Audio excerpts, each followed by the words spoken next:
אז אני המון נתקלת בשאלה הזאת, איפה השם היה בשביעי לעשירי? איפה השם היה בשביעי לעשירי?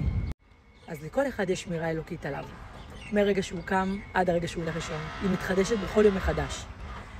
כאשר יש גזרה לאותו בן אדם, ודרך הנשמה שלו הוחלט שזה יהיה סוף הייעוד שלו בעולם הגשמי, מה שקורה, השם מסיר מעליו את השמירה.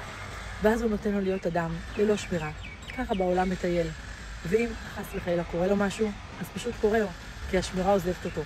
וגזרות, אי אפשר להגיד למה וכמה ואיך, זה חשבונות שמיים. אי אפשר לתת דוגמה למה ואיפה. כאשר אדם מאמין בשם בכל ליבו, לא צריך לשאול את השאלות האלה. להפך, לראות את הניסים שקרו בשביעי לעשירי, לראות איפה כן היה קציר האור, כמה אנשים ניצלו. וחשבונות שמיים, אין לדעת, זה החוזה הנשמתי שלנו עם הבריאה האלוקית.